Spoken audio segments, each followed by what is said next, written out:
করে তাদের তর্ক বিতর্কের এক পর্যায়ে হাতাহাতি ও সংঘর্ষ শুরু হয়। এক পক্ষের ধাওয়া খেয়ে আরেক পক্ষ থানার ভেতরে ঢুকে পড়ে। সেখানেও দুপক্ষের মধ্যে সংঘর্ষ বেঁধে যায়। থামাতে গেলে 3 পুলিশ কনস্টেবল ও 10 বিএনপি নেতাকর্মী আহত হন। জীবন দেব, কিন্তু বাংলাদেশে আর কখনো হাসিনাতন্ত্র ফিরে আসতে দেব না।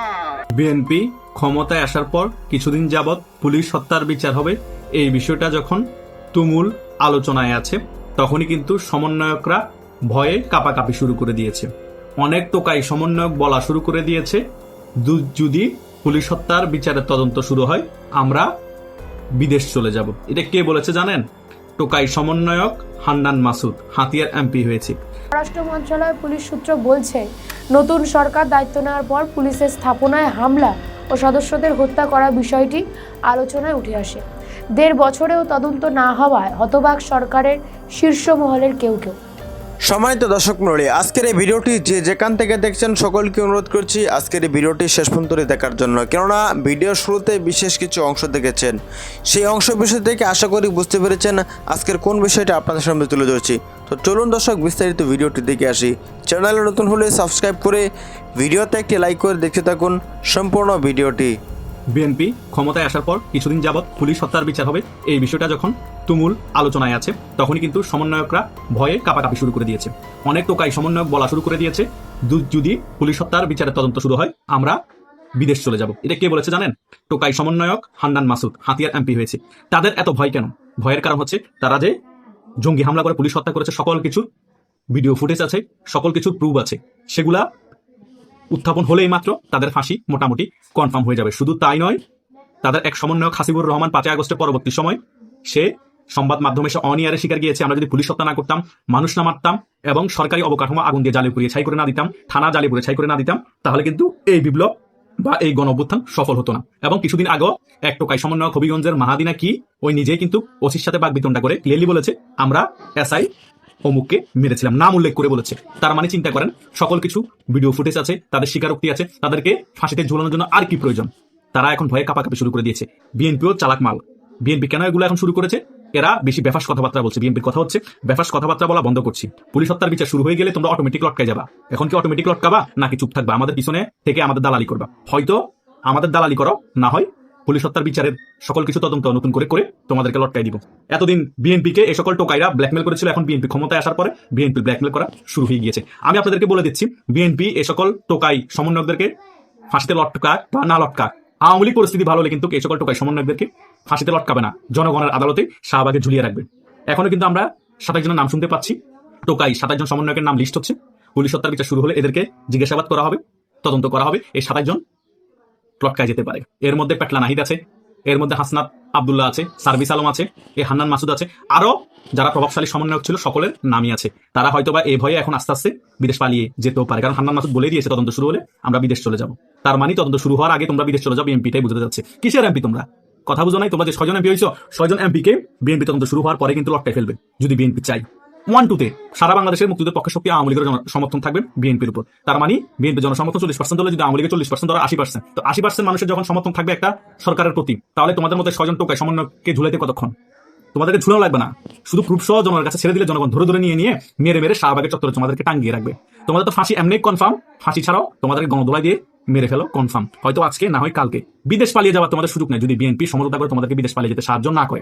তোমরা যদি মুসলেখা দিয়ে আর রাজনীতি কখনো করবো না, বিএনপি নেতাদের সাথে যাবে আদিম করেছে ওগুলোর জন্য মাপ চেয়ে বিদেশ পালিয়ে যেতে চাও, তাহলে হয়তোবা বিএনপি তোমাদের ক্ষমা করলেও করে দিতে পারে। বা যদি চুপচাপ থেকে বিএনপির দালালি করো, কোনো বেফাস মন্তব্য না করো, তবুও বিএনপি মাপ করলেও করে দিতে পারে পুলিশ হত্যার বিচারে তদন্ত না করে। এখন তোমরা কি করবা?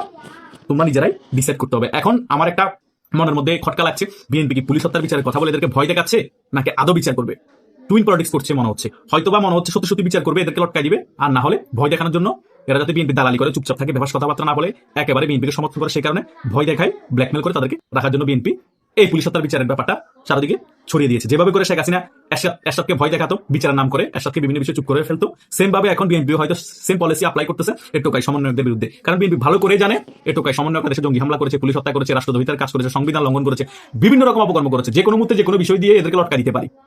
এরা এই জিনিসটা হয়তো ভুলে গিয়েছিল, সেই কারণে জিনিসটাকে রিয়েলাইজ করিয়ে দেওয়ার জন্য বিএনপি এখন এই বিষয়গুলোকে সামনে নিয়ে আসছে। কিছুদিন পরে দেখবেন জামাত ইসলামীকেও কিছু বিষয় সামনে নিয়ে এসে লটকিয়ে দেওয়ার জন্য বিএনপি আরেকটা প্ল্যান করবে যাতে জামাত ইসলামী একেবারে বিএনপিকে বিরোধী দলে থাকলেও কোনো ব্যাপার কথাবার্তা না বলে চোখ বন্ধ করে সমর্থন করে। বিএনপি, এনসিপি এবং এই জামাত শিবির সবাই একত্রিত হয়ে সিস্টেমেটিক ভাবে দেশ চালাবে, আওয়ামী লীগকে কোণঠাসা করবে। সেই বিষয় নিয়ে বিএনপি আগাচ্ছে। যতই আমরা মনে করি বিএনপি আওয়ামী লীগের জন্য অনেক ভালো, হ্যাঁ অন্তত মন্দের ভালো, কিন্তু এটা মাথায় রাখতে হবে আওয়ামী লীগের মেইন প্রতিদ্বন্দ্বী হচ্ছে বিএনপি। বিএনপি কখনোই চাইবে না আওয়ামী লীগ রাজনীতিতে খুব শক্তিশালীভাবে ফিরে আসুক, আগের মতো প্রভাব বিস্তার করুক সারা বাংলাদেশে এবং আগামী নির্বাচন শক্তিশালী রাজনৈতিক দল হিসেবে নির্বাচনে অংশগ্রহণ করুক এবং আওয়ামী লীগ আবার ক্ষমতা আসুক, কখনো চাইবে না। বিএনপি আওয়ামী লীগকে দমন নিপীড়ন করে রাখতে চাইবে, জামাত ইসলামীকে ভয় রাখতে চাইবে এবং এনসিপিকে হাতের মুঠোয় রাখতে চাইবে।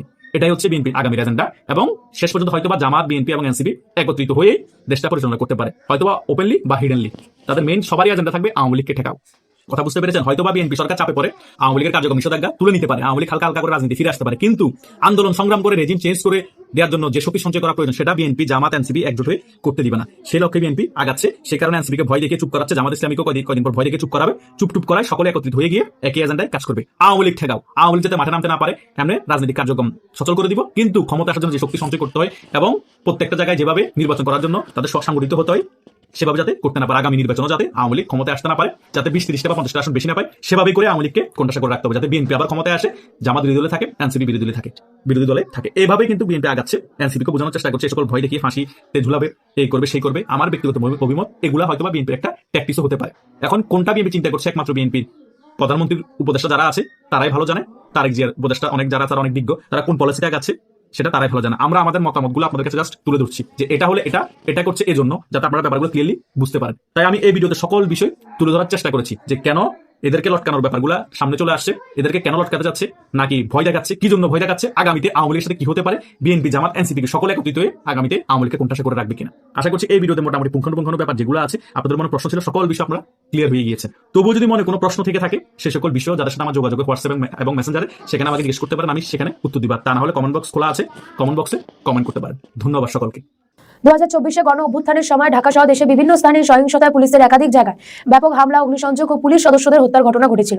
যেসব ঘটনা নিয়ে তদন্ত করতে পারে বিএনপি সরকার, কারণ বিএনপি সরকার ক্ষমতায় আসার পর একের পর এক পরিবর্তন হয়েছে, অনেক আসনে পরিবর্তন হয়েছে, জনপ্রশাসন, পুলিশ, শিক্ষা প্রশাসনের শীর্ষ পর্যায়ে বড় রদবদল হয়েছে। ইতিমধ্যে মন্ত্রিপরিষদ, সচিব, প্রধানমন্ত্রীর মুখ্য সচিব ও পুলিশের মহাপরিদর্শক পদে নতুন নিয়োগ দেওয়া হয়েছে। বিভিন্ন সংবাদ মাধ্যম সূত্রে খবর, 2024 সালে ঢাকা সহ দেশের বিভিন্ন স্থানে পুলিশের উপর একাধিক পুলিশ স্টেশনগুলিতে অগ্নিসংযোগ হয়েছে, পুলিশ সদস্যদের হত্যা করা হয়েছে। পুলিশের সদর দফতর থেকে জানানো হয়েছে 44 জন সদস্যকে হত্যা করা হয়েছে, কিন্তু পুলিশের কর্মকর্তারা তারা সংখ্যাটা মানতে চাননি। তারা বলেন এর থেকেও আরো বেশি পুলিশের মৃত্যু হয়েছে, মোটেই 44 জন নয় সংখ্যাটা।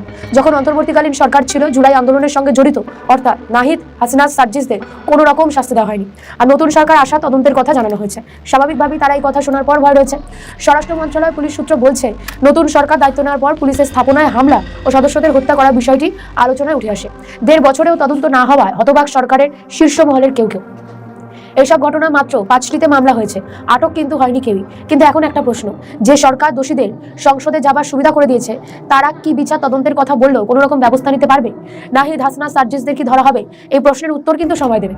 নাহিদ, হাসনা, সার্জিসদের নাম শুধু সামাজিক মাধ্যমে নয়, পুলিশের তদন্তেও বর্তমানে উঠে এসেছে। তাদেরকে রাজনৈতিকভাবে আশ্রয় দিয়েছে ইউনূস, তাদের উপর কোনো রকম ব্যবস্থা, শাস্তি কিছুই হয়নি, কারণ ইউনূস একটি অধ্যাদেশ জারি করেছিলেন। তাদেরকে দিয়ে রাজনৈতিক দল গঠন করা হয়েছে, নির্বাচনে তাদেরকে জিতিয়ে বিরোধী দল হিসেবে সামনে আনা হয়েছে। সিরাজগঞ্জের এনায়েতপুরে একদিনে 14 জন পুলিশ নিহত হন। ঢাকা মহানগর থানা 21টি জায়গায় হামলা করা হয়, 13টি থানা পুড়িয়ে ছাই করে দেওয়া হয়। হামলাগুলি ছিল পূর্ব পরিকল্পিত। অন্তর্বর্তী সরকার জুলাই আগস্টে ঘটা যে কোনো হত্যাকাণ্ড থেকে ছাত্র নেতাদের দায়মুক্তি দিলেও সেটি ছিল সাময়িক। এখন ক্ষমতায় এসেছে বিএনপি, তারা চাইবে এই দায়মুক্তি উঠিয়ে দিয়ে এই ছাত্র নেতাদেরকে তাদের অধীনে রাখতে। বেশি বাড়াবাড়ি করলেই তাদের কাছে আইনি নোটিশ যাবে, হয়তোবা গ্রেফতারও করা হতে পারে, কারণ বিএনপি সরকার চাইছে পুলিশ হত্যার বিচার করতে, সেই সঙ্গে ছাত্র নেতাদের দাবিয়ে রাখতে। কিন্তু এই বিচারও শেষ বিচার নয়। যেদিন আওয়ামী লীগ ক্ষমতায় আসবে সেদিন হবে আসল বিচার। পুলিশদের কুপিয়ে পিটিয়ে আগুনে পুড়িয়ে এবং সে মৃতদেহ ফ্রিজে ঝুলিয়ে রেখে যে নির্মমতার পরিচয় দিয়েছে তার সঠিক বিচার করতে পারবে একমাত্র আওয়ামী লীগই। আর তাই এই ছাত্র নেতারাই চাইছে বাংলাদেশে যেন কোনোদিন আওয়ামী লীগ ফিরতে না পারে, কিন্তু বিএনপি চাইছে আওয়ামী লীগ ফিরে আসুক, কারণ আওয়ামী লীগ তাহলে বিরোধী দল হিসেবে তাদের সঙ্গে থাকবে। যারা সাধারণ ছাত্রদের ভুল বুঝে মাঠে নামিয়েছিল, মাদক খাইয়ে যাদের উগ্র করে তোলা হয়েছিল আন্দোলনকে রক্তক্ষয়ী এবং ত্বরান্বিত করতে, সেই আহত ছাত্ররা আজ তাদের ভুল বুঝতে পেরেছে। একটা অন্তর্বর্তী সরকার এলো, আবার চলেও গেল, কিন্তু সেই সব আহত এবং নিহত ছাত্ররা বিচার পেল না কেন? হাসনা, সার্জিস, নাহিদরা তো কোটি কোটি টাকার মালিক হয়ে গেল এই 18 মাসে, কেউ কেউ আবার এমপিও হয়ে গেল, কিন্তু সেই আহত বা নিহত জুলাই যোদ্ধাদের কি হলো? তবে নাহিদ, হাসনা, সার্জিসদের তাদের নিয়ে কোনো মাথা ব্যথা নেই। তাদের ভয় হলো সরকার বদলেছে, এবার যদি জুলাই যোদ্ধাদের জন্য যে দায়মুক্তি দিয়েছিল অন্তর্বর্তী সরকার সেটিকে বদলে যায়, তাহলে কি হবে জুলাই জঙ্গি? সম্মানিত দর্শক মণ্ডলী, আশা করি সম্পূর্ণ ভিডিওটি দেখলেন না এবং আজকের এই ভিডিও সম্বন্ধে আপনাদের মতামত অবশ্যই কমেন্ট সেকশনে জানিয়ে দিবেন। দেখা হচ্ছে পরবর্তী ভিডিওতে। আসসালামু আলাইকুম।